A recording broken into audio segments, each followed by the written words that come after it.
الحمد لله الذي خلق الإنسان وكرم وعلمه من البيان ما لم يعلم فسبحان الذي لا يحصى امتنانه باللسان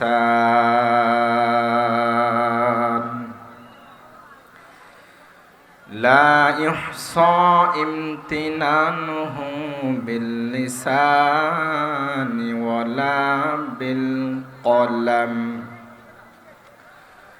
ونشهد أن لا إله إلا الله وحده لا شريك له ونشهد أن سيدنا وسندنا ومولانا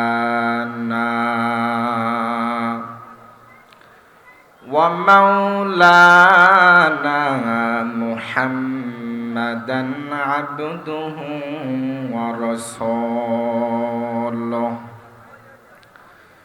صلى الله تعالى عليه وعلى آله وأصحابه وبارك وسلم تسليما كثيرا كثيرا. أما بعد فأعوذ بالله من الشيطان الرجيم.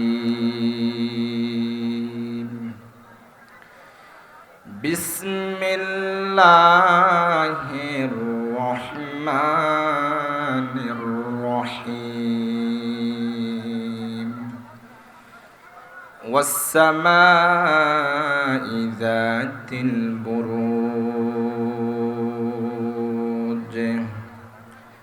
واليوم الموعود وشاهد ومشهود.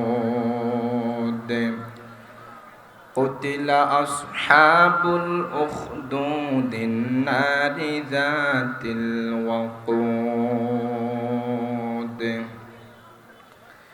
وقال رسول الله صلى الله عليه وسلم: المرء مع من أحب، أو كما قال النبي عليه الصلاة والسلام.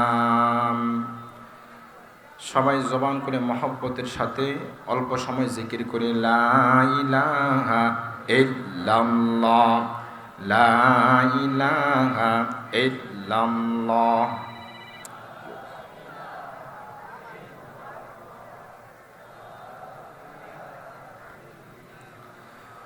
লা ইলাহা ইল্লাল্লাহ। ভাই সবাই জবান করে আওয়াজ দিয়ে মহব্বতের সাথে অল্প সময় জিকির করি লা ইলাহা ইল্লাল্লাহ। কি আপনাদের কি জিকির করতে খারাপ লাগে? উচ্চ আওয়াজে বলেন তো, জবানের মালিক কে? জবান দিয়ে কথা বলার ক্ষমতা দিয়েছেন কে? যে আল্লাহ জবান দিয়ে কথা বলার ক্ষমতা দিয়েছেন, সেই জবান দিয়ে মালিকের জিকির হবে, প্রশংসা হবে। কোনো সমস্যা আছে? সবাই কৃপণতা বাদ দিয়ে জবান খুলে মহব্বতের সাথে আমরা জিকির করি লা ইলাহা ইল্লাল্লাহ। সবাই লা ইলাহা ইল্লাল্লাহ। আলা ইয়া সাকিনাল কসরিল মুআল্লা সাতুদফানু আন করিবিন ফিত التراب له ملك ينادي كل يوم لدول الموت وابنول الخراب. قليل عمرنا في دار دنيا ومرجعنا إلى بيت التراب. لا إله إلا الله، লা ইলাহা ইল্লাল্লাহ।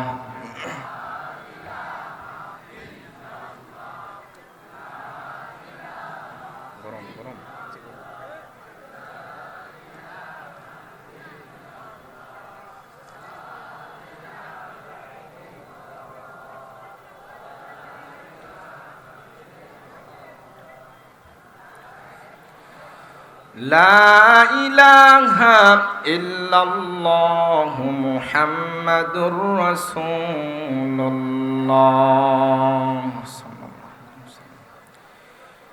আ'মাল से बनती है ये जन्नत भी जहन्नम, अमाल से बनती है ये जन्नत भी जहन्नम, ए खाक फितरत में न नारी है न नूरी, ए खाक फितरत में न नारी है न नूरी,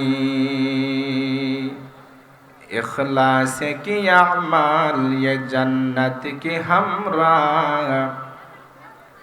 इखलास की अमाल ये जन्नत की हमरा, फरहज़ की मक़ासद है जो तक़वा से हासिल मंद, बेग़ैर जो अमाल हो इखलास व तक़वा, बेग़ैर जो अमाल हो इखलास व तक़वा, बर्बाद तेरे जिंदगी आई होश नज़रमंद, बर्बाद तेरे जिंदगी आई होश नज़रमंद। अल्हम्दुलिल्लाह। জামিয়া তাওয়াক্কুলিয়া কওমি মাদ্রাসা ও এতিমখানার উদ্যোগে ৩৫তম বার্ষিক ইসলামী বড় সভা, উক্ত মাহফিলের সম্মানিত সভাপতি সাহেব অদিগর মুআজ্জাজ মুকাররম হযরত উলামায়ে কেরাম, সম্মুখপানে সমবেত সর্বস্তরের ইসলাম প্রিয় দিন দরদি মুসলমান ভাইয়েরা, মাইকের আওয়াজ যতদূর পর্যন্ত যাচ্ছে পর্দার অন্তরালে আমার অত্যন্ত শ্রদ্ধেয়া সম্মানিতা মা ও বোনেরা, শুরুতেই পরওয়ারদিগারে আলম তথা বিশ্ব জাহানের প্রতিপালক মহান রব্বুল আলামিনের দরবারে লক্ষ কোটি শুকর, যে মালিক আমাদেরকে এই পৃথিবীর হাজারো হাজার মানুষ হতে বাছাই করে নির্বাচন করে রব্বে করিম তার রহমতের চাদর দ্বারা বেষ্টন করিয়া এই জান্নাতের বাগানে আসার বসার তৌফিক দান করেছেন। এজন্য আপনারা খুশি নাকি বেজার? কম না বেশি? সবাই খুশি? যদি খুশি হয়ে থাকেন অন্তরের অন্তঃস্থল হতে মুসলমান হিসেবে ইমানের আওয়াজকে বুলন্দ করে একসাথে কালিমাতুশ শুকর আদায় করে বলি আলহামদুলিল্লাহ। প্রিয় উপস্থিতি, বয়ান শুরু করার আগেই এই জগতের মধ্যে যত মানুষ আছে এই সমস্ত মানুষগুলো দুই দলে বিভক্ত। কথা বলেন কয় দলে বিভক্ত? সবাই বলেন কয় দলে বিভক্ত? কি একটা আওয়ামী লীগ আর একটা বিএনপি নাকি? বলেন হুজুর আওয়ামী লীগ তো এখন নাই। কথা বলেন ঠিক কিনা? তা রাজনৈতিক কোনো দলের কথা বলছি না, সারা পৃথিবীতে যত মানুষ আছে সমস্ত মানুষগুলো দুই দলে বিভক্ত। জোরে বলেন কয় দলে? আওয়াজ দিতে হবে, বলেন কয় দলে? একটা হিজবুল্লাহ আর একটা হিজবুশ শয়তান, একটা আল্লাহর দল আর একটা শয়তানের দল। কথা বলেন ঠিক কিনা? এক দল কোরআনের পক্ষে আরেক দল কোরআনের বিপক্ষে। কথা বলেন ঠিক কিনা মুসলমান? এক দল ডানপন্থী আর এক দল বামপন্থী, এক দল জান্নাতি আর এক দল জাহান্নামী। ঠিক কিনা বলেন? আপনারা কোন দলে থাকতে চান? জান্নাতীদের দলে নাকি জাহান্নামীদের দলে? জান্নাতীদের দলে কারা কারা থাকতে চান দুই হাত তুলে আল্লাহকে দেখায় দেন। নারায়ে তাকবীর। আয় আল্লাহ আমাদেরকে কবুল করে নাও, বলে আমিন। ভূমিকায় সময় আর নষ্ট করা যাবে না, আমরা সরাসরি আমাদের মূল আলোচনায় চলে যাব। আজকে আপনাদের জন্য আমি যেই আলোচনাটা নিয়ে এসেছি পবিত্র কালামুল্লাহ থেকে 30 নম্বর পারার 85 নম্বর সূরা আপনাদের সামনে আমি তিলাওয়াত করেছি। ইনশাআল্লাহ তাফসিরি হাইসিয়তে কিছু কথা বলার ইচ্ছা করেছি। রব যেন আমাকে নির্ভুলভাবে সহি কথাগুলো আপনাদের সামনে বলার তৌফিক দান করেন এবং আপনাদের সকলকেই আমল করার নিয়তে পরিপূর্ণ মনোযোগের সাথে বয়ান শোনার তৌফিক দান করেন। সবাই বলে আমিন। মনোযোগ সবার আছে তো ইনশাআল্লাহ? দেখেন, এটা দুনিয়ার আর কোনো মজমা অনুষ্ঠানের সাথে এটার কোনো তুলনা চলে না। কথা বলেন ঠিক কিনা? এটা দুনিয়ার সবচাইতে দামি একটা মজমা। কথা বলেন ঠিক কিনা? কোরআনের মজমা, ঠিক কিনা বলেন? যার কারণে এটা দুনিয়ার জায়গা হওয়ার পরেও নবীজি বলেছেন কোরআনের আলোচনা যেহেতু হয়, সুতরাং এটা এই মুহূর্তে জান্নাতের বাগান। জোরে বলেন না সুবহানাল্লাহ। সুতরাং এদিক সেদিক খেয়াল করা যাবে না, কোনো কথা বলা যাবে না, অমনোযোগী থাকা যাবে না, পরিপূর্ণ মনোযোগ দেওয়া লাগবে। যেহেতু কার কথা আলোচনা করা হবে এখন বলেন? সবাই আওয়াজ দিয়ে বলেন, কার কথা আলোচনা করা হবে? আল্লাহ রাব্বুল আলামিনের। তা আমরা তাফসীর করার শুরুতে যে সূরাটার তাফসীর করব ইনশাআল্লাহ, সেই সূরা সম্পর্কে আমরা প্রাথমিক কিছু কথা জানি। এক নাম্বার, এই সূরার নাম হচ্ছে সূরাতুল বুরুজ। সবাই বলেন, সূরার নাম কি? সূরাতুল বুরুজ। এটা পবিত্র কালামুল্লাহর সিরিয়ালে 85 নম্বর সিরিয়ালে এই সূরা। কোরআনের সূরাগুলো দুই ভাগে বিভক্ত, কিছু মাক্কি সূরা, কিছু মাদানী সূরা। কিছু সূরা মক্কায় অবতীর্ণ হয়েছে, কিছু মদিনায় অবতীর্ণ হয়েছে। আমাদের তিলাওয়াতকৃত যে সূরার তাফসীর আজকে আমরা জানবো ইনশাআল্লাহ, এই সূরাতুল বুরুজ এটা নাজিল হয়েছিল মক্কাতুল মুকাররমায়। সুবহানাল্লাহ বলেন। এই সূরার আলোচ্য বিষয় কি আমরা যে আজকে আলোচনা জানবো, এই সূরাতে আল্লাহ তাআলা কোন বিষয় সম্পর্কে আলোচনা করেছেন? আমার প্রিয় ভাইয়েরা আমার, অন্যদিকে মনোযোগী হওয়া যাবে না, খেয়াল করেন। এই সূরাতে রব্বে কারীম নির্যাতিত মুমিন ইমানদার বান্দাদেরকে সান্ত্বনা প্রদান করেছেন, আর স্বৈরাচারী জালেম জুলুমের পরিণতি সম্পর্কে তাদেরকে সতর্ক করেছেন। জোরে কোন আল্লাহু আকবার। তাহলে আজকে আমরা জানতে পারবো নির্যাতিত ইমানদার মুমিনকে আল্লাহ তাআলা কি সান্ত্বনার বাণী দিয়েছেন, এই সূরা থেকে ইনশাআল্লাহ আজকে আমরা জানবো। নবীজির নবুয়তের জীবনকে আমরা দুই ভাগে ভাগ করতে পারি, একটা মাক্কি জীবন, মাদানী জীবন। আল্লাহর নবী মক্কায় নবুয়ত লাভ করার পর গোপনে 3 বছর দাওয়াতি কাজ করেছেন। জোরে বলেন কত বছর? আরে জোরে বলেন না, কত বছর? 3 বছর। এই 3 বছর গোপনে দাওয়াতের মাধ্যমে কিছু সংখ্যক মানুষ ঈমান গ্রহণ করে মুসলমান হয়েছে। এই যে নতুন মুসলমান যারা হয়েছে, মক্কার কাফের বেঈমানের দলেরা এই নতুন ঈমানদার মুসলমানের উপর অকথ্যভাবে নির্মমভাবে এদের উপর নির্যাতন চালিয়েছিল। কাউকে তো মরুভূমির উত্তপ্ত বালুতে খালি গায়ে শোয়া বুকের মধ্যে পাথর চাপা দিয়ে রাখত। অমুসলমান এই যে নির্যাতনের জুলুম অত্যাচারের স্টিম রোলার চালিয়ে দিয়েছিল, তখন সেই নতুন ঈমানদার মুসলমানকে এবং আমার হাবিব আল্লাহর পয়গম্বরের হাবিবকে আল্লাহ তাআলা সান্ত্বনা দিয়েছেন, ও নবী আমার, আপনি ভয় পাবেন না, মন খারাপ করবেন না।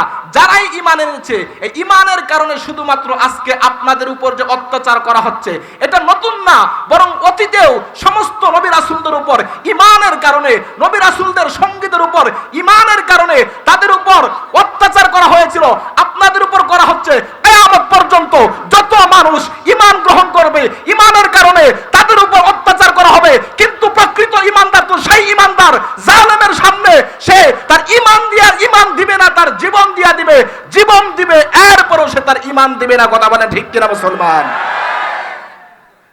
আল্লাহ তাআলা তার হাবিবকে সান্ত্বনা দিয়েছেন, সত্যিকারের ঈমানদার সে যে তার জীবন দিবে, রক্ত দিবে, গর্দান দিবে, কিন্তু সফল ঈমানদার সে কোনোদিন তার ঈমান দিবে না। এই সান্ত্বনা দেওয়ার জন্যই আল্লাহ পাক রব্বুল আলামিন আমার এই তিলাওয়াতকৃত সূরাতুল বুরুজটাকে নাজিল করেছিলেন। বলেন সুবহানাল্লাহ। প্রিয় ভাইরা আমার, এই সূরার শুরুতে আল্লাহ রব্বুল আলামিন দামি দামি 4টা বস্তুর কসম খেয়েছেন। বলেন কয় বস্তুর কসম খেয়েছেন? সবাই বলেন কয়টা বস্তুর কসম খেয়েছেন?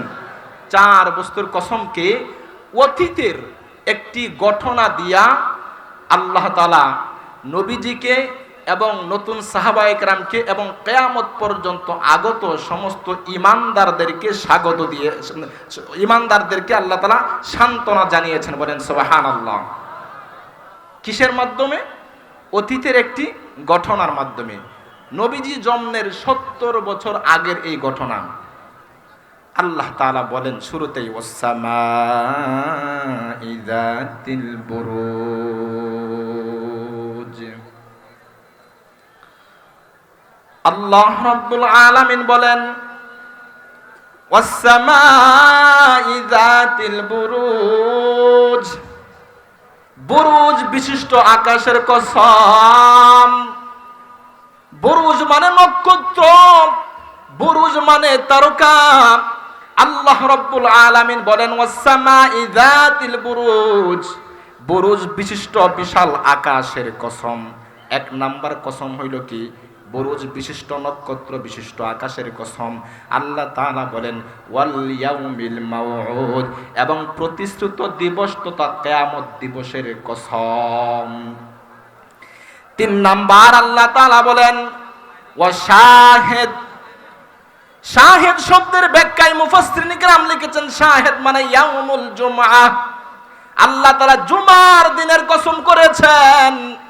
ওয়া মাশহুদ, মাশহুদ শব্দের ব্যাখ্যায় লিখেছেন ইয়াউমুল আরাফা, আরাফার দিবসের কসম। আল্লাহ তাআলা বলেন ওয়াস-সামাঈ যাতিল বুরুজ ওয়াল ইয়াউমিল মাউউদ ওয়া শাহিদিন ওয়া মাশহুদ। আল্লাহ তাআলা 4টা কসম খাওয়ার পর এবার বলতেছেন কুতিলা আসহাবুল উখদুদ, গর্তওয়ালারা ধ্বংস হয়ে গেছে, গর্তওয়ালাদের জন্য ধ্বংস। ও নবীর উম্মতের দল, এই সূরার মধ্যে আল্লাহ তাআলা দামি দামি 4টা বস্তুর কসম খাওয়ার পর আল্লাহ তাআলা বলেন কুতিলা আসহাবুল উখদুদ, গর্তওয়ালারা ধ্বংস হয়ে গেছে। গর্তওয়ালা বলতে কারাম? তাফসীরি কিতাবে লিখেছেন আল্লাহর পয়গাম্বর দুনিয়ার জমিনে আগমন করার ৭০ বছর আগে ইয়ামান দেশের নাজরান নামক এলাকায় একজন জালেম বাদশা ছিল। তাফসীরি কিতাবে লিখে ওই বাদশার নাম ছিল ইউসুফ জুনাওয়াজ। ওই বাদশা অগ্নি পূজারী ছিল। এক সময় ক্ষমতা পাইয়া সে নিজেকেই খোদা দাবি করছে এবং তার এলাকার লোকদেরকে সে বাধ্য করত তাকে খোদা মানতে। জোরে কন্যা আউযুবিল্লাহ। আমার নবীর উম্মতের দল, বানানো কোনো কিচ্ছা কোনো ঘটনা নাম, আল্লাহর কালামের মধ্যে যে ঘটনা আমাদেরকে ঈমানদারদের জন্য সান্ত্বনার বাণী। আল্লাহ তাআলা বলেন কুতিলা আসহাবুল উখদুদ, গর্তওয়ালারা ধ্বংস হয়ে গেছে। গর্তওয়ালা কারা? আল্লাহর পয়গম্বর হাদিসের মধ্যে বলেন, সহিহ মুসলিমের হাদিস, এই বাদশার দেশে একজন জাদুকর ছিল। জাদুকর বাদশা জাদুকর রাখতো, জাদুর মাধ্যমে তার রাজত্ব ঠিক রাখতো। এবার জাদুকরের এটা বৃদ্ধ হয়ে মরবে ভাব, মুমূর্ষু অবস্থা হয়ে গেছে। বাদশাকে ডাক দিয়ে বলে ও বাদশাহ, আমার তো হায়াত শেষ হয়ে গেছে, সুতরাং আপনি সুন্দর বুদ্ধিমান বিচক্ষণ একটা বালক সন্তান আমাকে দেন, যে বালক সন্তানকে আমি আমার জাদুবিদ্যা শিখাইয়া যাব।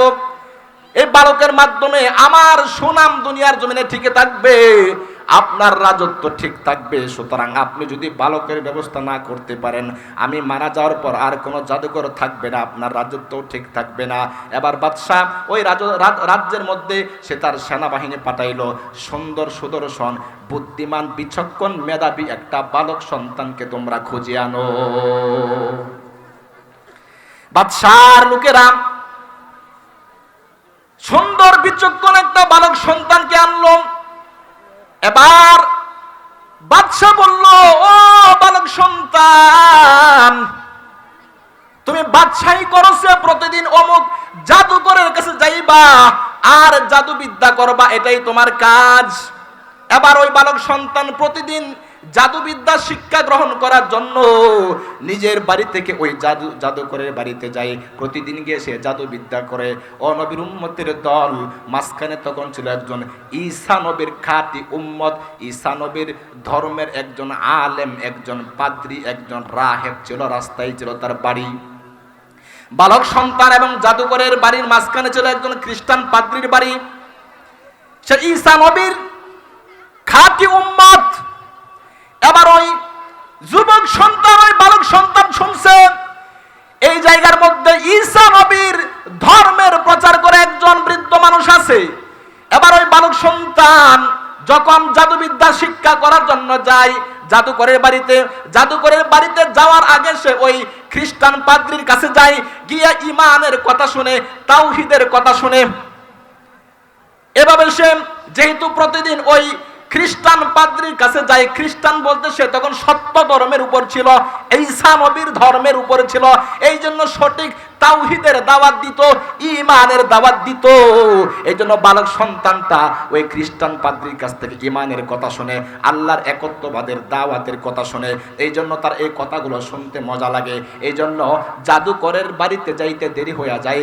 জাদুকর তাকে মাইর দেই, তুই কেন আসতে, কেন দেরি করলি।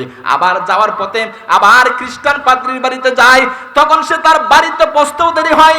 এই জন্য বাড়ির লোকেরা তাকে পিটায়, মারধর করেন, রাস্তায় কেন এত দেরি করেছো।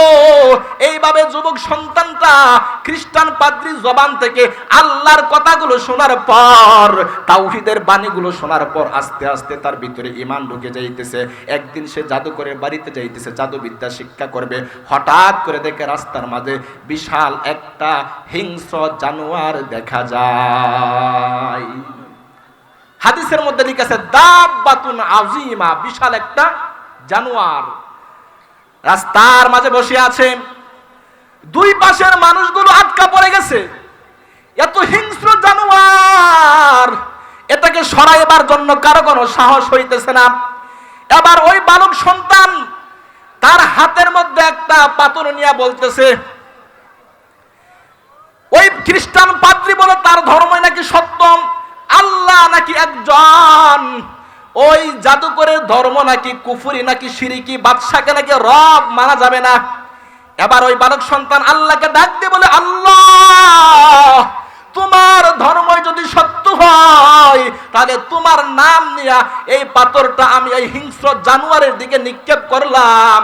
তোমার ধর্মই যদি সত্য হয়, নিক্ষেপ করার সাথে সাথে এই হিংস্র জানোয়ারটা যেন মারা যায়। সুবহানাল্লাহ বলেন। বালক সন্তান যখন আল্লাহর নাম নিয়ে পাথর নিক্ষেপ করছে, সাথে সাথে এই হিংস্র জানোয়ার জায়গায় মারা গেছে। আল্লাহু আকবার বলেন মিয়া। সব মানুষ তো অবাক হয়ে গেছে। এই বালকের মধ্যে মাল আছে, যে এত বড় হিংস্র জানোয়ার আমরা কেউ সরাইতে পারলাম না। এই বালক সন্তান কি একটা বলে পাথর মারছে, জায়গায় মারা গেছে। এবার বালক সন্তান খ্রিস্টান পাদ্রীর কাছে যায়, গিয়া বলে, ও পাদ্রী, আজকে এমন একটা ঘটনা ঘটেছে, রাস্তার মাঝখানে বিশাল বড় একটা জানোয়ার ছিল। আমি আল্লাহর নাম নিয়ে পাথর নিক্ষেপ করার সাথে সাথে ওই জানোয়ারটা মারা গেছে। সুতরাং বোঝা গেল আপনার ধর্মই সত্য, আল্লাহ তাআলা একজন আছে। আমি আর দেরি করতে চাই না, আমি কালিমা পড়ে মুসলমান হয়ে যাচ্ছি। সাথে সাথে বালকটা বলে, লা ইলাহা ইল্লাল্লাহু ঈসা রূহুল্লাহ। জোরে বলেন আল্লাহু আকবার। যেহেতু ঈসা আলাইহিস সালামের ধর্ম ছিল, যে কালিমা পড়ে মুসলমান হয়ে গেছে। আর খ্রিস্টান পাদ্রী ডাক দিয়ে বলে, ঠিক আছে, তুমি আবার মুসলমান হয়ে গেলাম। আর আজকে যেই ঘটনার কথা তুমি বলেছো, তুমি তো আমার থেকে আরো বড় কামেল হয়ে গেছো, তবে আমার পরিচয় তুমি কারো কাছে দিবা না। এবার ওই বালক সন্তান ঈমান গ্রহণ করার পর আল্লাহর ইবাদত করতে করতে এত বুজুর্গ হয়ে গেছে, কোন জন্ম অন্ধ ব্যক্তির চোখের মধ্যে যদি হাত লাগাই, সাথে সাথে হাতটা বলা হয়ে যায়। ও নবীর উম্মতের দল, কোন কুষ্ঠ রোগীর গায়ের মধ্যে যদি বালকটা হাত লাগাই, সাথে সাথে ওই কুষ্ঠ রোগী ভালো হয়ে যায়। সুবহানাল্লাহ বলেন। এলাকার মানুষ সব শুধু সিরিয়াল ধরে ওই বালকের কাছে যায়। আর ওই জালেম বাদশা ইউসুফ নওয়াজ, জালেম বাদশার একজন মন্ত্রী ছিল জন্ম অন্ধ। মন্ত্রী সংবাদ পাইছে তোমার রাজ্যের মধ্যে এমন একটা বালক আছে, যেই বালক জন্ম অন্ধ ব্যক্তির চোখের মধ্যে হাত লাগাইলে সে ভালো হয়ে যায়। সুতরাং তুমি এখনো কেন অন্ধ আছো, তাড়াতাড়ি তার কাছে কেন যাও না? এই সংবাদ শোনার পর মন্ত্রী বিশাল উপঢৌকন নিয়া ওই বালক সন্তানের কাছে গেছে, গিয়া বলে, ও বালক সন্তান, তোমার জন্য বিশাল উপঢৌকন নিয়ে আসছি, তুমি আমার চক্ষুটা ভালো করে দাও।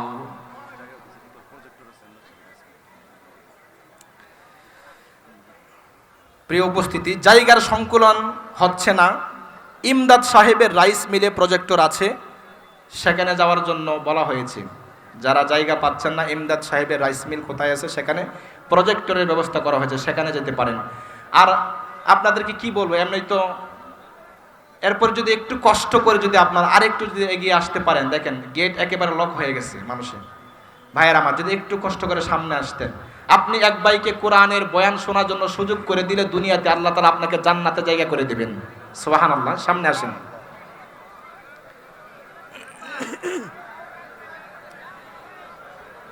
আচ্ছা, আওয়াজ হবে না, আওয়াজ হবে না, আওয়াজ হবে না। দেখেন তাহলে কি বলতেছিলাম, মন্ত্রী গিয়া বলে, ও বালক সন্তান, বিশাল উপঢৌকন তোমার জন্য নিয়ে আসলাম, তুমি আমার চক্ষুটা ভালো করে দাও।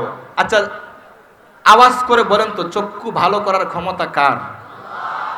আওয়াজ হয় না, এতগুলো মানুষের এই আওয়াজ।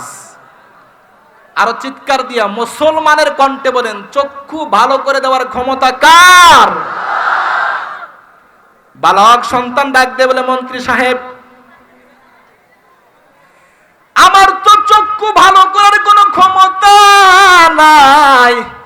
আমি যে মাওলার গোলাম, আমি ওই মাওলার কাছে আপনার জন্য দোয়া করতে পারি। আপনি যদি ওই মাওলার প্রতি ঈমান গ্রহণ করেন, এক আল্লাহর প্রতি যদি ঈমান গ্রহণ করেন, তাহলে আপনার জন্য আমি আল্লাহ তাআলার কাছে দোয়া করতে পারি, আল্লাহ তাআলা আপনার চক্ষু ভালো করে দিবেন। সুবহানাল্লাহ বলেন। মন্ত্রী বলে, শুধুমাত্র ঈমান আনার কারণে যদি দুনিয়ার আলো দেখতে পারি, আমার চক্ষু ভালো হয়ে যায়, তাহলে সমস্যা কি? ঈমান না গ্রহণ যদি করি, তাহলে এই পর্যন্ত আমি দুনিয়াতে আসলাম, দুনিয়ার আলো বাতাস দেখতে পারলাম না। ঈমান আনলেই যদি চক্ষু ভালো হয়ে যায়, সমস্যা কি? ঈমান আনলাম। মন্ত্রী ঈমান গ্রহণ করছে। এবার বালক সন্তান আল্লাহ তাআলার কাছে দোয়া করে, আল্লাহ, এই মন্ত্রীর চক্ষুটা তুমি ভালো করে দাও। সাথে সাথে আল্লাহ রব্বুল আলামিন এই জম্ন অন্ধ মন্ত্রী চক্ষু ভালো করে দিলেন। কাদেরে কুদরত দারি বরকামাল আনতা রব্বি আনতা হাসবি যুল জালাল, তুহি কাদের জালিলুল্লাহ জাহাদার, বহর হালে তুহি মেরা নেগাহদার। এবার মন্ত্রী চক্ষুষ্মান হইয়া যখন রাজ দরবারে গিয়েছে, রাজা বলে, ও মন্ত্রী, তুমি না অন্ধ ছিলা, চোখের আলো তুমি কোন জায়গায় থেকে ফিরে পেয়েছো? মন্ত্রী বলে, আমার আল্লাহ, আমার মনিব আমাকে চক্ষু ফিরিয়ে দিয়েছেন। বলেন না আল্লাহু আকবার। বাদশাহ বলে, ওরে মন্ত্রী, তুমি আমার রাজ্যে থাকিয়া আমাকে রব না মানিয়া আর কাকে আবার রব মানো? এই রবের পরিচয় তুমি কোন জায়গা থেকে পেয়েছো? তাড়াতাড়ি আমাকে সংবাদ দাও। ওই মন্ত্রী কোনো কিছুতেই বলে না, তার পরিচয় দিচ্ছে না। মন্ত্রীকে মারতে মারতে মারতে মারতে এক সময় ওই বালক সন্তানের সংবাদ দিয়া দিল। বলে, বাদশাহ, যে বালক সন্তানকে আপনি আপনার রাজত্ব টিকিয়ে রাখার জন্য জাদু বিদ্যা শিক্ষা গ্রহণ করার জন্য পাঠিয়েছেন, ওই বালক সন্তান ঈমান গ্রহণ করিয়া সে নিজেই ঈমানের দাওয়াত দেয়, আর তার থেকে আমি ঈমান গ্রহণ করে আল্লাহর পরিচয় পাওয়া গেলাম। সুবহানাল্লাহ বলেন। হয়ে গেছে। আরে যাকে আমার রাজত্ব ঠিক রাখার জন্য আমি নিযুক্ত করলাম, সেই নাকি আমার দুশমন। তাড়াতাড়ি সেনাবাহিনী পাঠাইলো, বালক সন্তানকে ধরে নিয়ে আয়। এবার বাদশার লোকেরা বালক সন্তানকে ধরে নিয়ে আসছে। বলে, বালক সন্তান, কি বলো, তুমি কি আমাকে রব মানো না নাকি? বালক সন্তান বলে, কোশ্চিন কালেও না, সম্ভব না। আমার রব তোমার রব, সবার রব হলে একজন, তিনি কে? আর আওয়াজ দিয়ে বলেন, তিনি কে? अल्लाह अल्लाह क्या मुबारक नाम है, अल्लाह अल्लाह आशिकों का काम है। या इलाही तू मेरा माबूद है, या इलाही तू मेरा माशूक है। আল্লাহু আকবার বলেন। বাদশা একটা করাতান্ন করাত আনিয়া প্রথমে মন্ত্রীর মাথায় ধরছে, বলে মন্ত্রী ইমান চাইরা দে, না হয় করাত দিয়া তোকে দ্বিখণ্ডিত করে ফেলবো। মন্ত্রী ডাক দিয়ে বলে, ও বাদশাহ, আমার কলবে এমন মাওলার পরিচয় ঢুকছে, করাত দিয়া আমাকে দ্বিখণ্ডিত করে শহীদ করে ফেলতে পারো, এরপরও ঈমান ছাড়বো না। যখন সুবহানাল্লাহ। ও নবীর উম্মতের দল, বাদশাহ মন্ত্রীকে দ্বিখণ্ডিত করে ফেলছে। এবার বালক সন্তানকে ডাক দিয়ে বলে, ও বালক সন্তান, এই যে দেখলাম মন্ত্রীকে কেমনে হত্যা করলাম, তাড়াতাড়ি ঈমান ছেড়ে দে, না হয়তো কেউ দুনিয়া থেকে খতম করে দিব। বালক সন্তান ডাক দিয়ে বলে, বাদশাহ, আমি এমন মাওলার পরিচয় পাইছি, এমন মাওলার পরিচয় পাইছি, আমিও শাহাদত বরণ করতে রাজি, এর পরেও ঈমান দিব না। ও নবীর উম্মতের দল, বাদশা বলে, বালক সন্তান তাকে মারা যাবে না, অনেক বুদ্ধিমান, তাকে আমার কাজে লাগাইতে হবে। এবার বাদশা বিশাল একটা শক্তিশালী একটা বাহিনী তৈরি করলো, আর বললো ওই বালক সন্তানকে সবচাইতে উঁচু পাহাড়ের কাছে নিয়ে যাও, আর গিয়া বলবা আমি বাদশাকে রব মানবে কিনা, যদি মানে তাকে নিয়ে আসবা, আর যদি না মানে উঁচু পাহাড় থেকে ছেড়ে দিয়া তাকে মেরে ফেলবা। জোরে কন্যা আউযুবিল্লাহ। ও নবীর উম্মতের দল, বালক সন্তানটাকে নিয়ে গেল। তাফসীরের কিতাবে লেখছে এই বালক সন্তানের নাম ছিল আব্দুল্লাহ বিন তামের।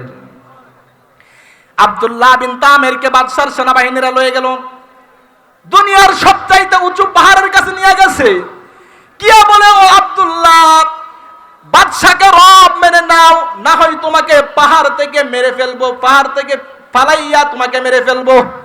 আব্দুল্লাহ বিন তামের আল্লাহর কাছে হাত তুলে বলে, আল্লাহ, তোমার উপর ঈমান এনেছি, ও আল্লাহ, এই বেঈমানদের থেকে তুমি আমাকে রক্ষা করো। যেই মাত্র আব্দুল্লাহ বিন তামের আল্লাহ তাআলার কাছে দোয়া করছে, সাথে সাথে পাহাড়ের মধ্যে একটা ভূমিকম্প শুরু হয়ে গেছে। এমন ভাবে কাঁপুনি শুরু হইল পাহাড়, বাদশার সবগুলো সৈন্য পাহাড় থেকে গড়ায়া পড়ে সবগুলো মারা গেছে। আর আব্দুল্লাহ বিন তামের সে নিরাপদে হেঁটে হেঁটে বাদশার দরবারে চলে আসছে। জোরে কোন সুবহানাল্লাহ। বাদশাহ বলে, আব্দুল্লাহ বিন তামের, ও বালক সন্তান, তুমি কি রাজি হইছো আমাকে রব মানছো নাকি? আব্দুল্লাহ বিন তামের বলে, কোশ্চিন কেন সম্ভব না, তোমাকে রব মানার কোনো প্রশ্নই আসে না। বলে, তাহলে তোমাকে আমার বাহিনীরা কি মারে নাই?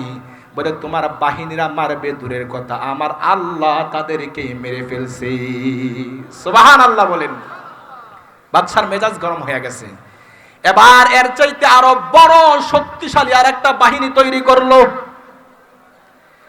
এবার বললো, এবার যেহেতু পাহাড়ে নিয়ে তাকে মারতে পারো নাই, এবার গভীর সমুদ্রে তাকে নিয়ে যাও। সমুদ্রে নিয়ে যাওয়ার পর আমি বাদশাকে যদি রব মানে তাহলে তাকে নিয়ে আসবা, আর যদি আমাকে রব না বলে তাহলে গভীর সমুদ্রের মধ্যে তাকে নিক্ষেপ করে হত্যা করে ফেলবা। ও মুসলমান, ইমানদারের কণ্ঠে আওয়াজ দেন, সমুদ্র কার কথা মানে? আর আওয়াজ দিয়ে বলেন, সমুদ্র কার কথা মানে? ও নবীর উম্মতের দল, আব্দুল্লাহ বিন তামেরকে নিয়ে বাদশার বাহিনী আবার গভীর সমুদ্র চলে গেছে। আর বলে, ও আব্দুল্লাহ বিন তামের, বাদশাকে রব মেনে নাও, আল্লাহকে রব মানা বাদ দিয়া দাও, তাহলে তোমাকে বাঁচায় দিব, না হয় সমুদ্রে ফালায়া তোমাকে মেরে ফেলবো। আব্দুল্লাহ বিন তামের আল্লাহ তাআলার কাছে দোয়া করে, ও আল্লাহ, তুমি আমাকে এই দুশমনদের থেকে বাঁচাও। সুবহানাল্লাহ বলেন।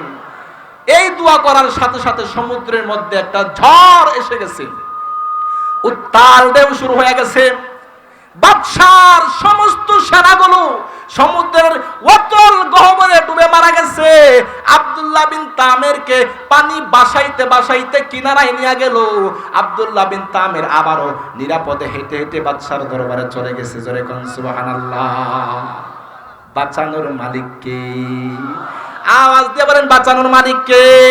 কাদেরে কুদরত দারি হরচে খাহি আকুনি মুর্দারা যা হামদ বখশি জিন্দারা বেজাকুনি।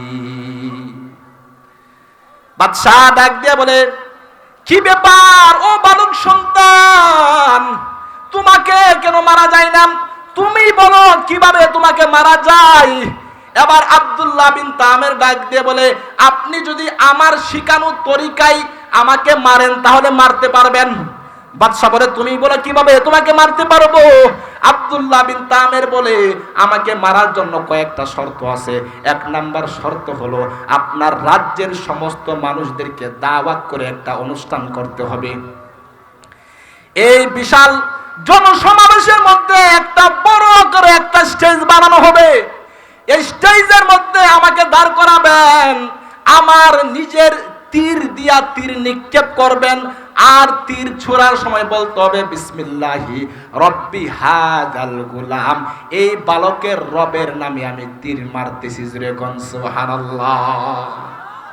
বলে, বাদশা আমাকে যদি মারতে চান তাহলে তীর নিক্ষেপ করার সময় এই কথা বলতে হবে বিসমিল্লাহি রব্বি হাযাল গুলাম, এই বালকের রব আল্লাহর নামে তীর মারলাম। সুবহানাল্লাহ বলবেন না?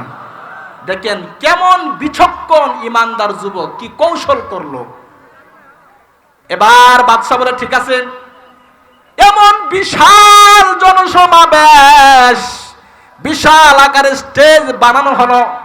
আব্দুল্লাহ বিন তামেরকে স্টেজের মধ্যে তোলা হলো। এবার বাদশাহ আব্দুল্লাহ বিন তামেরের থুনি থেকে একটা তীর বের করলো। এবার বলতেছে বিসমিল্লাহি রব্বি হাযাল গুলাম, এই কথা বলিয়া তীর নিক্ষেপ করছে। তীর এসে আব্দুল্লাহ বিন তামেরের কোমরের মধ্যে লাগছে। আব্দুল্লাহ বিন তামের কোমরের মধ্যে হাত দিয়া রাখছে, আর কালিমায়ে শাহাদাত পাঠ করে আল্লাহর জন্য শহীদ হয়ে গেছে। সুবহানাল্লাহ বলেন। এই হাজার হাজার মানুষগুলো দেখলো বাদশা এই যুবক সন্তানটাকে মারার জন্য কত কৌশল অবলম্বন করছে, মারতে পারে নাই। এই বালক সন্তানের রবের নাম নিয়া, তার শিখানো ভাবে রবের নাম নিয়া তীর নিক্ষেপ করার সাথে সাথে বালকটি মারা গেছে। বোঝা গেল এই বালকের রব সত্য, তার ধর্মই সত্য। সাথে সাথে হাজার হাজার জনতা কালিমা পড়ে ঈমান গ্রহণ করে ফেলছে। জোরে কোন সুবহানাল্লাহ। ও মুসলমান, তাহলে এখান থেকে আমরা জানতে পারি একটা ইমানদারকে মারলে আরো হাজার ইমানদার তৈরি হয়ে যায়। একজন মুজাহিদকে মারলে হাজার মুজাহিদ তৈরি হয়ে যাবে। মুসলমানকে মেরে মুসলমান ধ্বংস করা যাবে না, বরং একজনকে মারলে হাজার জন কারায় যাবে ইসলামকে রক্ষা করার জন্য। কথা বলেন ঠিক কিনা মুসলমান? ও নবীর উম্মতের দল, বাদশা যখন দেখলো যে এতগুলো, যার জন্য এই ঈমান থেকে মানুষকে বাঁচাবার জন্য আমি গোলামকে মেরে ফেললাম, আর এই মারার কারণেই সব মানুষ ঈমান গ্রহণ করলো। এবার কি করলো বাদশা? ওই এলাকার মধ্যে অনেকগুলো গর্ত খনন করছে, বিশাল আকারের গর্ত। আল্লাহ তাআলা বলছেন, কুতিলা আসহাবুল উখদুদিন নারি যাতিল উকুদ। আল্লাহ বলেন গর্তওয়ালারা ধ্বংস হয়ে গেছে। এই যে গর্তওয়ালা বাদশাহ ইউসুফ নওয়াজ বিশাল আকারের গর্ত খনন করছে। গর্তের মধ্যে আগুন জ্বালাইয়া এবার ইমানদার গুলোকে ওই আগুনের মধ্যে পোড়াইতেছে। জোরে কোন নাউযুবিল্লাহ। আমার আল্লাহ বলেন, কুতিলা আসহাবুল উখদুদিন নারি যাতিল ওয়াকুদ।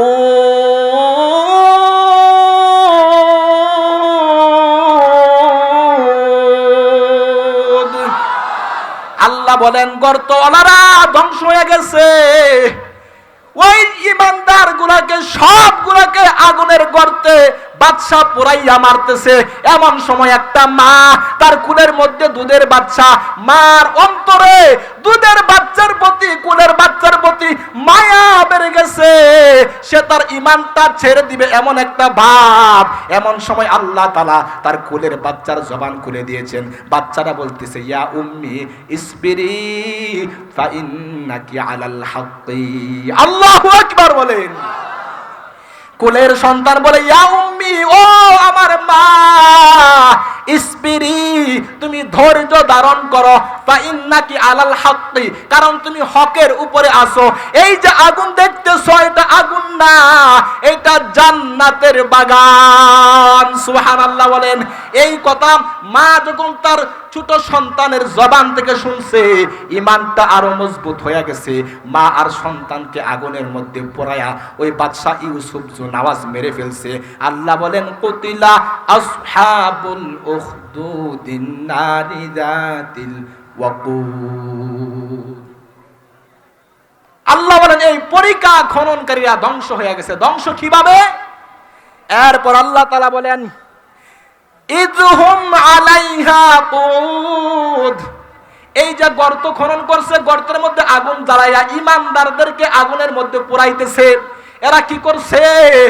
বাদশা এবং তার অনুসারীরা এই গর্তের চারপাশে বৈশা বৈশা দেখতেছে। কি দেখে? ওয়াহুম আলা মা ইয়াফআলুনা বিল মুমিনিনা শুহুদ। ঈমানদারদেরকে কিভাবে পোড়ায়া মারতেছে এটা এরা দেখতেছে। তবে ঈমানদারদেরকে তো পোড়ায়া মারতে পারে নাই। আগুনে নিক্ষেপ করার আগে আল্লাহ এদের জানটা কবজ করে ফেলছেন। শুধুমাত্র মরা লাশটা আগুনে পোড়াইছে। আল্লাহ বলেন, ও জালেমের দল, তোমরা তো আমার বান্দাকে অল্প সময়ের জন্য আগুনের মধ্যে পুরাইছো, আমি আল্লাহ তোদেরকে চিরকালের জন্য জাহান্নামের আগুনে জ্বালাইবো।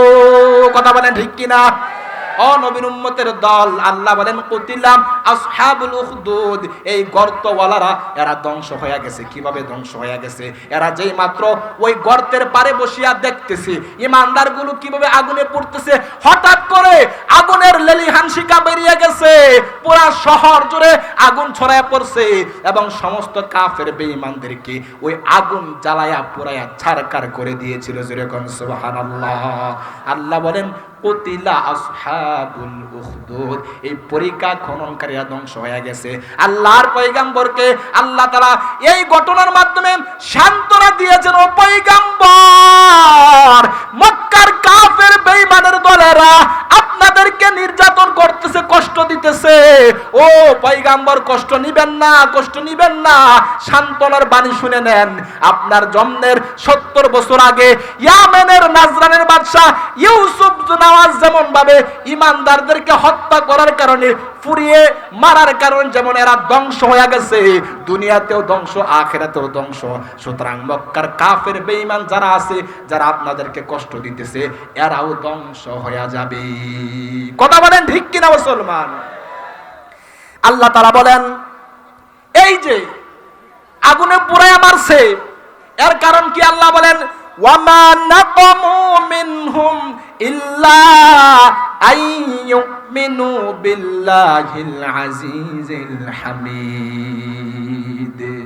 আল্লাহ তাআলা বলেন, ওয়ামা নাকামু, এরা শাস্তি দেয় নাই, শাস্তি দেয় নাই, ইল্লা, তবে শাস্তি দিয়েছে আইয়ুমিনু বিল্লাহিল আজিজিল হামিদ, একমাত্র আল্লাহ তাআলার উপর ঈমান আনার কারণেই এদেরকে শাস্তি দেওয়া হয়েছে।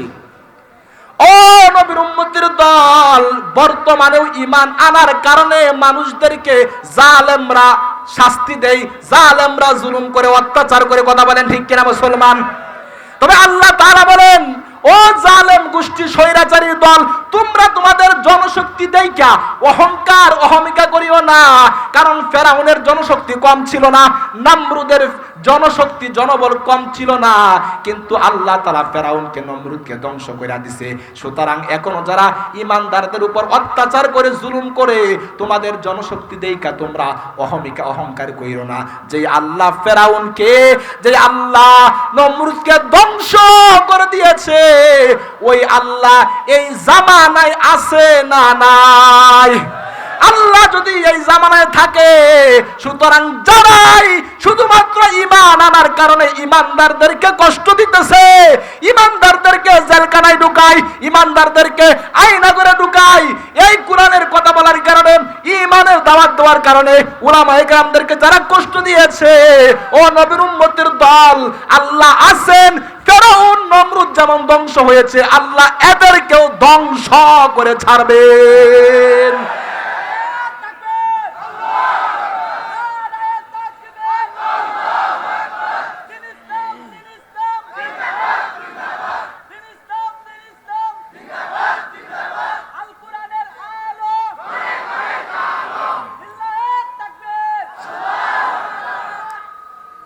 আল্লাহ বলেন, ওয়ামা নাকামু মিনহুম ইল্লা আইয়ুমিনু বিল্লাহিল আজিজিল হামিদ। এরা শুধুমাত্র কোন অপরাধ নাই, অপরাধ একটাই, ঈমানের কারণে। ঈমান আনছে, ঈমান আনার কারণেই এদের উপর অত্যাচার জুলুম করে। সুতরাং মুসলমান, আল্লাহ তাআলা এই গঠনের মাধ্যমে ঈমানদারদেরকে সান্ত্বনা বানিয়ে দিয়েছেন। ও ঈমানদার, ও ফিলিস্তিনের মুসলমান, ও ফিলিস্তিনের ঈমানদার, তোমরা ঈমান আনার কারণে তোমাদের উপর আজকে ইসরায়েলের লাল কুত্তারা অত্যাচার করতেছে। সুতরাং তোমরা ভয় পাও না, সান্ত্বনার বাণী নাও। আল্লাহ তাআলা অবশ্যই ইসরায়েলকে ধ্বংস করে ছাড়বেন। কথা বলেন ঠিক কিনা মুসলমান? আল্লাহ বলেন যে ওয়ামা নাকামু মিনহুম ইল্লা আইয়ুমিনু বিল্লাহিল আজিজিল হামিদ। তারা এমন আল্লাহ তাআলার উপর ঈমান এনেছে যে আল্লাহ আল আজিজ, মানে মহা পরাক্রমশালী। আল্লাহ এমন আল্লাহর উপর ঈমান এনেছে যে আল্লাহ আল আজিজ, মহা পরাক্রমশালী, যে আল্লাহকে কেউ পরাস্ত করতে পারবে না। আল্লাহ বলেন, আল্লাযী লাহু মুলকুস সামাওয়াতি ওয়াল আরদ। আরে ঈমান তো এমন আল্লাহর উপর ঈমান আনছে যে আল্লাহর হাতে, আল্লাযী লাহু মুলকুস সামাওয়াতি ওয়াল আরদি, সাত আসমান এবং জমিনের রাজত্ব যে আল্লাহর হাতের মুঠোয়। কথা বলেন ঠিক কিনা? আল্লাযী লাহু মুলকুস সামাওয়াতি ওয়াল আরদ, আসমান জমিনের রাজত্ব যে আল্লাহর হাতের মুঠি। এরা তো এমন আল্লাহর উপর ঈমান আনছে। সুতরাং তোমরা এত বাহাদুরি দেখাইও না। যারা ঈমান আনছে এদের বিজয় হবেই হবে। কথা বলেন ঠিক কিনা মুসলমান? এরপর আল্লাহ তাআলা বলেন, ইন্নাল্লাযীনা ফাতানুল মুমিনিনা ওয়াল মুমিনাত, নিশ্চয়ই তারা ঈমানদার পুরুষ এবং ঈমানদার নারীদেরকে কষ্ট দিয়েছে, আযাব দিয়েছে, অত্যাচার করেছে। এরপর সুম্মালাম ইয়াতুবু, এরপর তাওবা করে নাই। আল্লাহ বলেন, ফালাহুম আযাবু জাহান্নাম ওয়ালাহুম আযাবুল হারিক। এদের জন্য জাহান্নামের আযাব, এদের জন্য জাহান্নামের আগুনের যন্ত্রণা রয়েছে।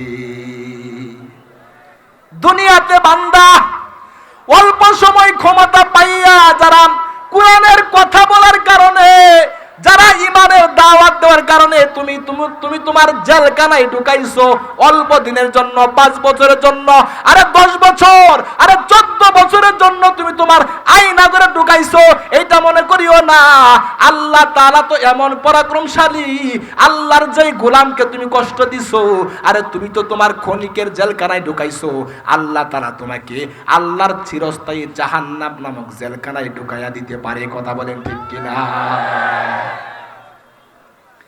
আল্লাহ বলেন, ফালাহুম আযাবু জাহান্নাম, এদের জন্য জাহান্নামের আযাব, ওয়ালাহুম আযাবুল হারিক, এবং জাহান্নামে আগুনে জ্বলার শাস্তি রয়েছে। আর যারা ঈমান আনছে, ঈমান আনার পর ঈমানের উপর অটল অবিচল থাকছে, আল্লাহ তাআলা এবার ঈমানদারদেরকে পুরস্কার দিচ্ছেন। কি পুরস্কার? আল্লাহ বলেন, ইন্নাল্লাযীনা আমানু ওয়া আমিলুস সলিহাতি লাহুম জান্নাত। জোরে কোন সুবহানাল্লাহ।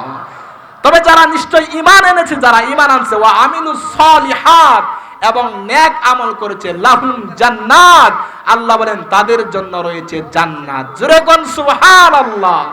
এজন্য মুসলমান জীবনটা দিয়া হলেও সেই জান্নাতের টিকেট আমাদের ঈমানটাকে রক্ষা করা লাগবে। কথা বলেন ঠিক কিনা? এজন্য ঈমানের পথে অবিচল থেকে আমার মরণ যেন হয়। কথা বলেন ঠিক কিনা?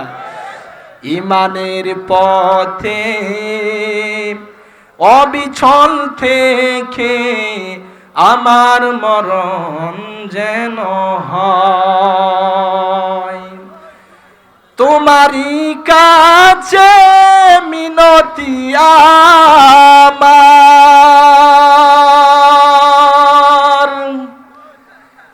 তোমারই কাছে মিনতি আমার,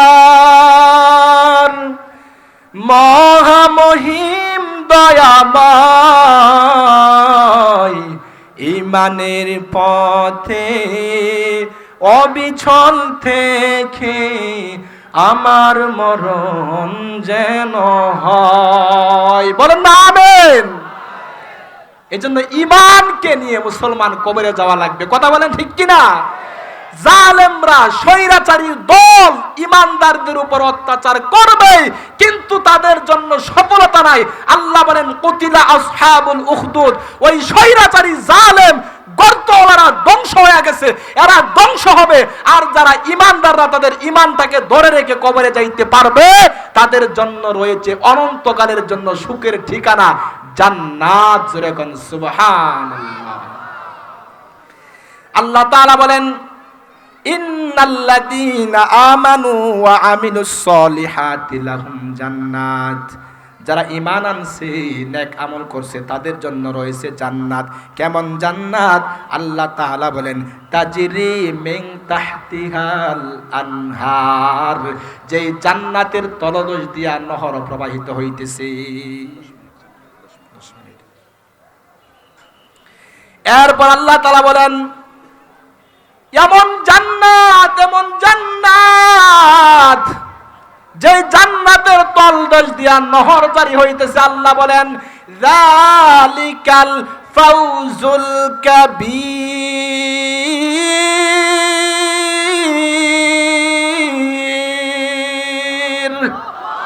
আল্লাহ বলেন ও ইমানদারের দল, এই যে ইমানটাকে ধইরা রাখছো, ইমান নিয়া কবরে গেছো, জান্নাতে ঢুকতে পারছো। আল্লাহ বলেন যালিকাল ফাউজুল কাবীর, এইটা হইল সবচাইতে বড় সফলতা। সুবহানাল্লাহ বলেন। কেমন জান্নাত আল্লাহ তাআলা ইমানদারদেরকে দান করবেন? ও নালিতাবাড়ি মুসলমান, ভালো করে শুনে নেন। ও পর্দার অন্তরালের মা ও আমার বোন, অন্তরটা লাগায় শুনেন। আমরা ইমানদার, ইমানটাকে আমাদের কবরে নিয়ে যাওয়া লাগবে। ইমানদারদের জন্য কেমন জান্নাত! আরে ইমানদার দুনিয়ার জমিনে যদি একজন রিকশা চালক হয়, ইমানদার দুনিয়ার জমিনে যদি একজন ঝাড়ুদার হয়, ইমানদার দুনিয়ার জমিনে যদি একজন কি বলবো, একজন যদি ও নবীর উম্মতের দল সবচাইতে নিম্নমানের একজন ব্যক্তি যদি হয়, একজন জারুদারও যদি হয়, একজন ও নবী দারোয়ানও যদি হইয়া যায়, ও নবীর উম্মতের দল কিন্তু জান্নাতে যাওয়ার পর ওই ইমানদার হইয়া যাবে জান্নাতের মধ্যে বাদশাহ। সুবহানাল্লাহ বলেন। দুনিয়াতে যদিও তার কোনো সম্মান ছিল না, কিন্তু ঈমান নিয়ে কবরে গেছে, জান্নাতে ঢুকছে, আর জান্নাতের মধ্যে বাদশা হয়ে যাবে। এমন বিশাল আকারের সিংহাসন নিয়ে ঈমানদার জান্নাতে বসে থাকবে। এমন সময় আল্লাহ তাআলার পক্ষ থেকে এক ফেরেশতা যাবে, একটা রেশমি রুমাল দ্বারা একটা ফল পেঁচাইয়া নিয়ে যাবে ওই জান্নাতি ঈমানদার বান্দার সাথে সাক্ষাৎ করার জন্য। বলেন সুবহানাল্লাহ। তো জান্নাতের তার গেটের মধ্যে ফেরেশতা দাঁড়ানো আছে। আল্লাহর পক্ষ থেকে ফেরেশতা যাবে, গিয়া বলবে মনিবের সাথে একটু সাক্ষাৎ করতে চাই। বলেন না সুবহানাল্লাহ। দুনিয়াতে বান্দা রিকশা চালক ছিল, কিন্তু জান্নাতে সে জান্নাতের বাদশা হবে। আর সর্বনিম্ন মানের ইমানদারকেও আল্লাহ এমন 10 দুনিয়ার সমান একটা জান্নাতের মালিক বানিয়ে দিবেন। সুবহানাল্লাহ বলেন না। এবার ওই ধার রক্ষী ইমানদার জান্নাতের কাছে গিয়া বলবে ও আল্লাহর বান্দা, আল্লাহর পক্ষ থেকে একজন ফেরেশতা আসছে আপনার সঙ্গে সাক্ষাৎ করার জন্য। ওই জান্নাতি মানুষটা বলবে আদখিলনিহা বিসালাম, তাকে নিরাপত্তার সাথে প্রবেশ করায়া দাও। সুবহানাল্লাহ বলেন। দ্বাররক্ষী দরজা খুলে দিবে। এবার আল্লাহর পক্ষ থেকে ফেরেশতা রেশমি রুমাল দ্বারা আবৃত গিফট বক্স, উপহার বক্স নিয়ে যাবে ওই জান্নাতি বান্দার কাছে, গিয়া বলবে, ও জান্নাতি, আল্লাহ তাআলা আপনাকে একটা উপহার বক্স দান করেছেন। এবার ওই জান্নাতি বান্দা যেই মাত্র রেশমি রুমাল দ্বারা আবৃত গিফট বক্সটা ওপেন করবে, যেই মাত্র খুলবে, তখন সাথে সাথে দেখতে পাবে এটার ভিতরে একটা ফল আছে। জান্নাতি বান্দা ডাক দিয়ে বলে, আরে এই ফল তো আমার কাছেই আছে, কিছুক্ষণ আগেই তো খাইলাম, এইটা পাঠানোর কি প্রয়োজন ছিল? আল্লাহর পক্ষ থেকে ফেরেশতা বলবে, ও আল্লাহর বান্দা, আল্লাহ তাআলা বলছেন একটু খেয়ে দেখার জন্য, আপনি একটু খেয়ে দেখেন না। যেই মাত্র বান্দা ওই ফল থেকে এক টুকরা খাইবে, সাথে সাথে তার অনুভূতিটা এমন হবে, জান্নাতের ভিতরে যত প্রকারের ফল সে খাইছে, সব রকমের ফলের স্বাদ আল্লাহ তাআলা একটা ফলের মধ্যে ঢুকায় দিছে। জোরে বলেন আল্লাহু আকবার। নবীর উম্মতের দল, ঈমান নিয়া কবরে গেলে তুমি জান্নাতের মধ্যে বাদশা হয়ে যাইবা। আল্লাহ তাআলা ঈমানদার বান্দাদের জন্য কেমন জান্নাত বানায় রাখছে জানোনি? আল্লাহ তাআলা জিবরাইলকে বলে, ও জিবরাইল, তুমি আমার জান্নাতটা দেখে আসো, আমার ঈমানওয়ালা বান্দাদের জন্য যে জান্নাত বানাইছি, জান্নাতটা একটু পরিদর্শন করে আসো। জিবরাইল যেই মাত্র জান্নাতে ঢুকছে, জান্নাত দেখবে, হঠাৎ করে দেখে জান্নাতের মধ্যে বিজলির মতো চমকা উঠছে।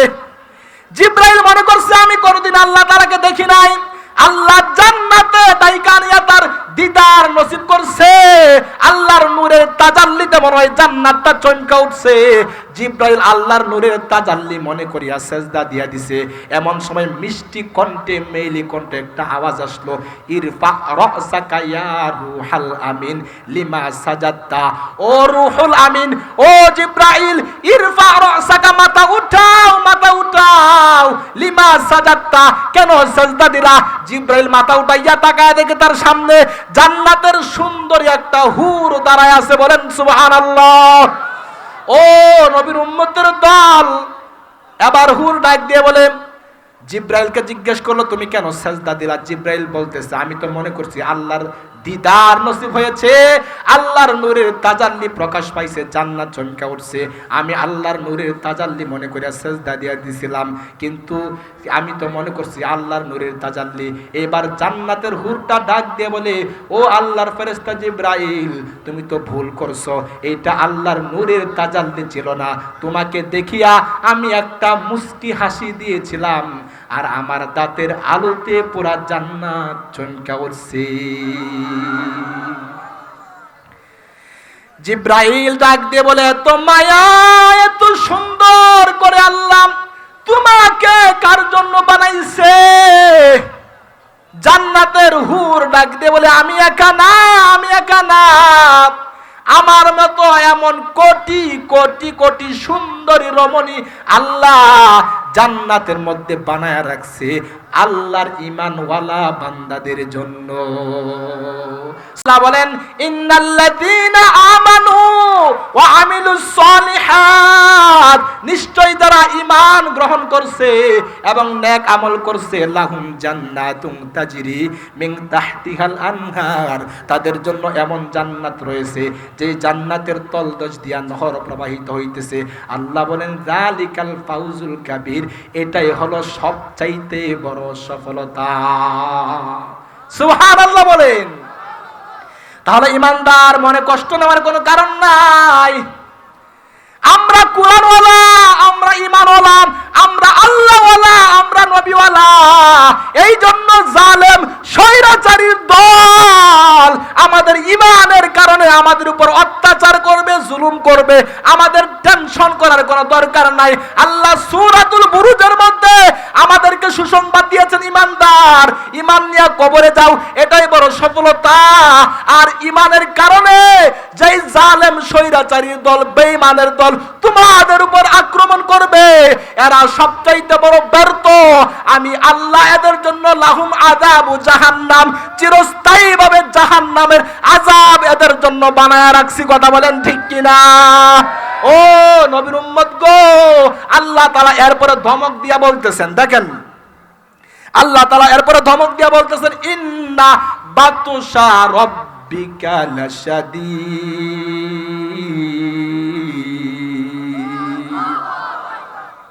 আল্লাহ বলে, নবী হে, ইন্না বাতশা রাব্বিকা লাশাদীদ, আপনার রবের ধরা বড় শক্ত ধরা। আপনার রব ধরে না, ধরে না, ধরে না। যখন ধরবে এমন ভাবে ধরবে, নীল নদের মধ্যে চুবাইয়া ফেরাউনকে মারছে, নমরুদকে ল্যাংড়া মশা দিয়ে মারছে। আল্লাহ তাআলা ধরে না, জুলুম করে জালেমকে সময় দেয়, আল্লাহ একটু ঢিল দেয়। আল্লাহ তাআলা যখন ধরবে, তখন রাতের বেলা সবগুলা পালাইয়া দেশ ছাড়তে বাধ্য হয়ে যাইবে। ও নবীর উম্মতের দল, আল্লাহ বলেন, ইন্না বাতশা রাব্বিকা লাশাদীদ। ও নবী আমার, আপনার রবের ধরা বড় শক্ত ধরা, আপনার রবের পাকড়াও বড় শক্ত পাকড়াও। কথা বলেন ঠিক কিনা মুসলমান? এই জন্য যারা ইমানদারদেরকে কষ্ট দেয়, এতদিন পর্যন্ত যারা এই কোরআনের মাহফিল বন্ধ করে দিয়েছিল, কোরআনের আলেমদের গলার মধ্যে চেপে ধরে দিছিল, আজকে তারা কোথায়? কথা বলে ঠিক কিনা মুসলমান? আজকে তারা দেশ ছেড়ে পালাইতে বাধ্য হয়েছে, ঠিক কিনা বলে মুসলমান? তবে শোনেন, একটা কথা শোনাই আপনাদেরকে, যারা কোরআনের বিরোধিতা করছে এরা আল্লাহর জমিন থেকে পালাতে পারবে না। কথা বলেন ঠিক কিনা? আল্লাহর জমিনে এরা যেখানেই গিয়ে পালাবে, আল্লাহ সেখানেই তাদেরকে ধরে ধ্বংস করবে, ধ্বংস করে ছাড়বেন। কথা বলেন ঠিক কিনা মুসলমান? এরা বাঁচতে পারবে না। একটা কিচ্ছা শোনাই। আমি যখন হাটাজারি মাদ্রাসায় পড়তাম, আল্লামা রহিমুল্লাহ কাসিমি রহিমাহুল্লাহ, তার জবান থেকে, আল্লাহর বান্দা দুনিয়া থেকে চলে গেছেন, তার জবান থেকে একটা কিচ্ছা শুনেছিলাম। দেখেন, এক ব্যক্তি, ওই ফেনী, তার বাড়ি হইল ফেনী, বউর সাথে সবসময় খালি ঝগড়া করে। কি করে বলেন সবাই? তার বিবির সাথে সব সময় খালি ঝগড়া লেগেই থাকে। এলাকার মানুষ এই বাড়ির পাশে দিয়ে যখন যায়, রাতে দিনে যেই মুহূর্তে যায়, সব সময় শুধু খালি স্বামী আর স্ত্রীর ঝগড়ার আওয়াজ। এই জন্য এলাকার লোকজন এই লোকটাকে ডাকে মাংতা। বলেন সবাই, কি ডাকে? মাংতা ডাকে, মাংতা। আর এই বাড়ির নাম দিছে মাংতা বাড়ি। তো হাতে গাতে মাঠে বাজারে যেই জায়গার মধ্যে যায়, সবাই ডাকে মাংতা আইছে, মাংতা আইছে। তো এই জ্বালায় সে করলো কি, একদিন সে পাসপোর্ট ভিসা করে রাতের বেলায় দেশ ছেড়ে পালায়া পাকিস্তান চলে গেছে। যা, এই দেশের মধ্যে সবাই আমাকে মাংতা ডাকে, আমার ঘরের বউ পর্যন্ত আমাকে মাংতা, সুতরাং এই দেশে আর থাকবো না, এই জ্বালা আর বাসি না। পাসপোর্ট ভিসা করে রাতের বেলায় দেশ ছেড়ে পালায়া গেছে কোথায়? পাকিস্তান। এখন ক্ষুধা লাগছে, হোটেলে গেছে না, হোটেলে যাওয়ার পর জিজ্ঞেস করতেছে হোটেলওয়ালা, তু কিয়া মাংতা হাই? মানে তু কিয়া মাংতা হাই উর্দুতে এর অর্থ হচ্ছে তুমি কি চাও। আর মাংতা মনে করতেছে, হেরা জিগাইতেছে, মাংতা তুই কেমন আছোস? মাংতা বলে, যেই জ্বালায় দেশ ছাড়লাম, এই জায়গার মধ্যে আসলাম, এরপরে এই জায়গার মধ্যে তারে আবার কে টেলিফোন করে বলে দিল আমার নাম যে মাংতা। ও মুসলমান, মাংতা যেমন তার দেশ চাইরা পালায়া বাঁচতে পারে নাই, ঠিক তেমনি ভাবে যারা কোরআন ওনাদেরকে কষ্ট দিয়েছে, কোরআনের বিরুদ্ধে আইন পাশ করেছিল, এরা বাংলার জমিন থেকে পালায়া বাঁচতে পারবে না। আল্লাহর জমিনে যেখানেই গিয়ে লুকাবে, আল্লাহ এদেরকে ধ্বংস করে ছাড়বেন। কথা বলেন ঠিক কিনা?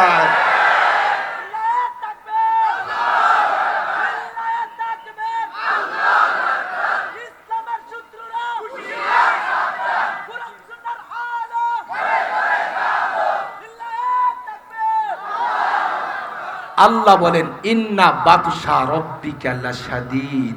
নবী আমার, আপনার রব এদেরকে ছেড়ে দিছে, ইমানদারদের উপর জুলুম অত্যাচার করছে, করতে করতে 16 বছর পর্যন্ত করছে। আল্লাহ এমন ধরা দিছে, সবগুলো একসাথে পালাইছে।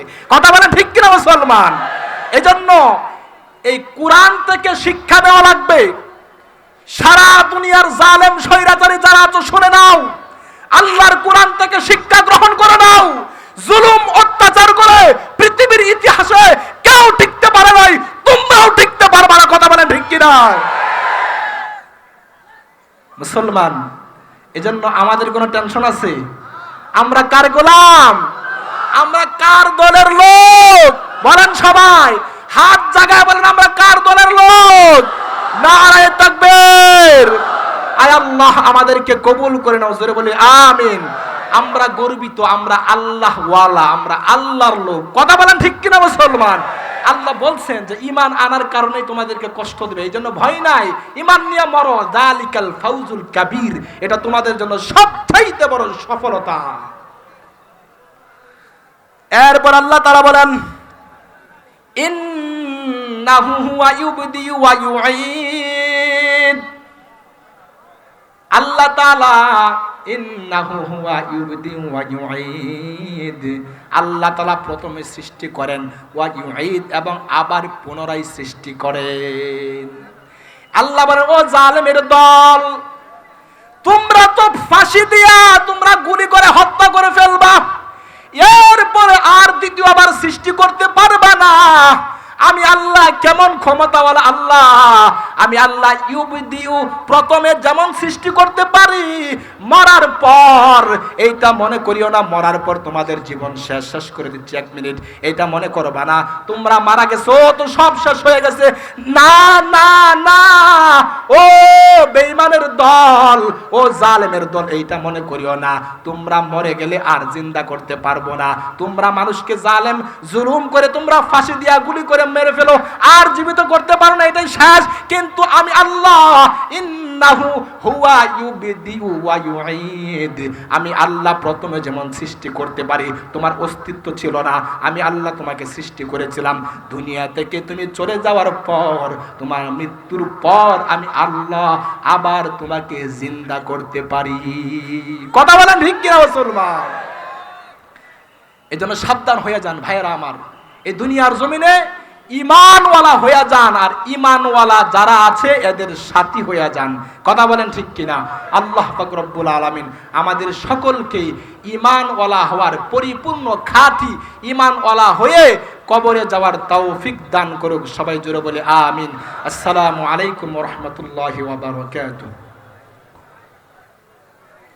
মাশাআল্লাহ, জাযাকাল্লাহ। বন্ধুবর মোহাম্মদ আলী নবী বলেছেন